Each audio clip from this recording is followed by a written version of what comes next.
Bharatiya Janata party Sangh పరివార శక్తులు 2014లో అధికారంలో వచ్చిన తర్వాత కేంద్రంలో విద్వేషపూరితమైనటువంటి రాజకీయాలు చేస్తూ ఉన్నారు. ముస్లిం మైనార్టీలపైన, దళితులపైన, గిరిజనులపైన, ఆదివాసీలపైన ఇవాళ దాడులు చేస్తూ ఉన్నారు.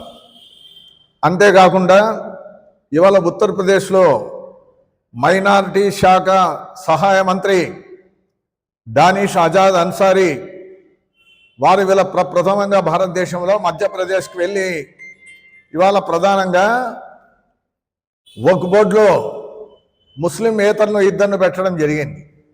ఆ రాష్ట్ర ముఖ్యమంత్రి మోహన్ యాదవ్ వారందరూ కూడా ప్రకటించడమే కాకుండా ఇవాళ దేశవ్యాప్తంగా ఈ వక్ఫ్ సవరణ చట్టం ఏదైతే 2025లో రూపొందించారో ఇవాళ దాని ప్రకారంగా అంతా కూడా దేశవ్యాప్తంగా అమలు పరుస్తామంటా ఉన్నారు. ఇది సరైనటువంటిది కాదు. 1995 వక్ఫ్ బోర్డు చట్టం ఏదైతే ఉందో ఆ ప్రకారంగా దాన్ని అమలు పరచమంటా ఉన్నాం. ఇవాళ ఈ భూములన్నీ కూడా లాక్కోవాలని చూస్తున్నారు. వక్ఫ్ భూముల్ని ఇవాళ మేము ప్రధానంగా ప్రశ్నించడం ఏమంటే, దేవాదాయ ధర్మాదాయ భూములకు సంబంధించి లేకుంటే ఎండోమెంట్కి సంబంధించి మరి అక్కడ హిందువులే ఉంటారు కానీ ముస్లింలు ఉంటారా అని నేను అంటా ఉన్నా.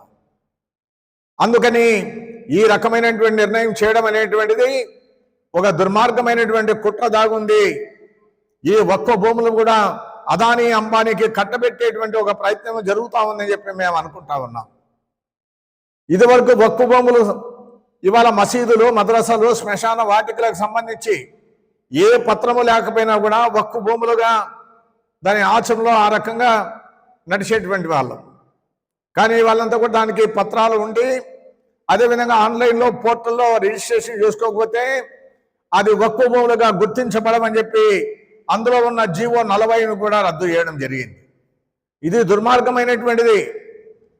మహమ్మద్ ప్రవక్త పేరు మీదుగా, అల్లా పేరు మీదుగా దానం చేస్తున్నటువంటి భూముల్ని ఇవాళ పత్రం లేకపోయినా, కాగితాలు లేకపోయినా కూడా వాళ్ళు డీడిచ్చినట్టు ఏదైతే వాళ్ళు దానం చేసినారో ఆ దానం ఇచ్చినటువంటి భూముల్ని వక్ఫ్గా పరిగణించారు.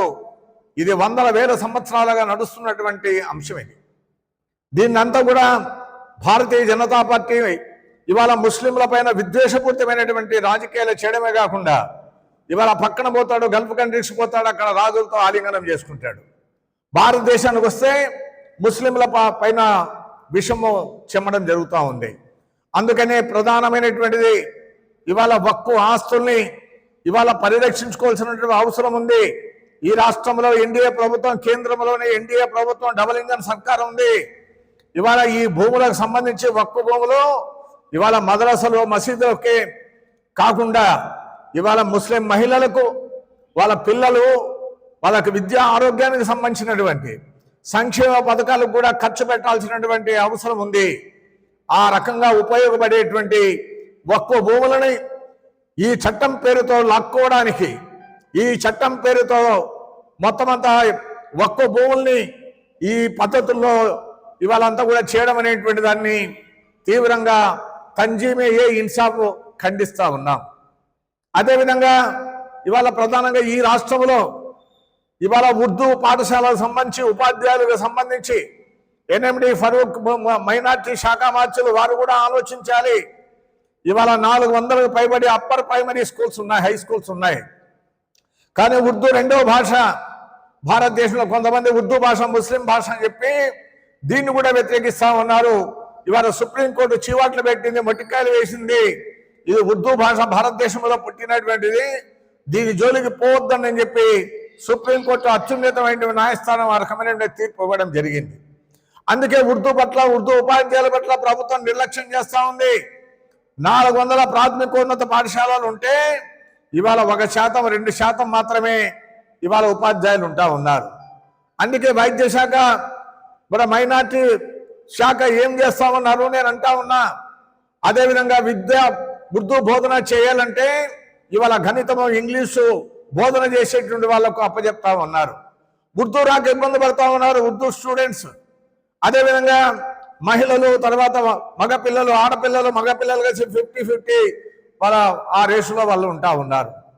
ఇవాళ ఉర్దూ బోధన చేయాలంటే గణితం, ఇంగ్లీషు వాళ్ళు ఇవాళ చేసేటువంటి ఉపాధ్యాయులు ఉర్దూ రాకపోవడం వల్ల పిల్లలు ఇబ్బంది పడతా ఉన్నారు. అదేవిధంగా 3, 4, 5 తరగతులకు సంబంధించి ఇవాళ వాళ్ళందరినీ కూడా మా ప్రభుత్వ పాఠశాలలో వాళ్ళు మ్యాపింగ్ చేశారు. ఆ రకంగా మ్యాపింగ్ చేయడం వల్ల ఉర్దూ భాషనంతా కూడా అణిచివేసేటువంటి ఒక ప్రయత్నం జరుగుతూ ఉంది. నూతన విద్యా విధానం పట్ల విద్యా విధానం వల్ల వారు నష్టపోతా ఉన్నారు. ఆ రకంగా ముస్లింలకు మైనార్టీలకు సంబంధించి ఇది చాలా నష్టదాయకమైనటువంటి అభిప్రాయం అని మేము భావిస్తా ఉన్నాం. అందుకే తక్షణమే ఈ రాష్ట్రంలో ఉర్దూ టీచర్లలో ఖాళీలన్నీ కూడా భర్తీ చేయాలి. ఉర్దూ పాఠశాలల పైన దృష్టి పెట్టండి. ఉర్దూ స్ట్రెంగ్త్ను పెంచేటువంటి పద్ధతుల్లో ఆలోచన చేయమని ఇవాళ రాష్ట్ర ప్రభుత్వాన్ని చంద్రబాబు నాయుడు గారికి కూడా విజ్ఞప్తి చేస్తా ఉన్నాం. రానున్న కాలంలో జిల్లా వ్యాప్తంగా రాష్ట్ర వ్యాప్తంగా ఈ వక్ఫ్ బోర్డుకు సంబంధించినటువంటి తీసుకున్న నిర్ణయాన్ని మేము వ్యతిరేకిస్తూ అదేవిధంగా ఉర్దూకు సంబంధించిన అంశం పైన కూడా పెద్ద ఎత్తున ఆందోళన కార్యక్రమాలు చేపడతామని చెప్పి అందుకు సంబంధించి కార్యాచరణ రూపొందించుకోవడానికి తంజీమే ఇన్సాఫ్ పూనుకుంటుందని చెప్పి ప్రభుత్వాలకి హెచ్చరిక చేస్తా ఉన్నాం.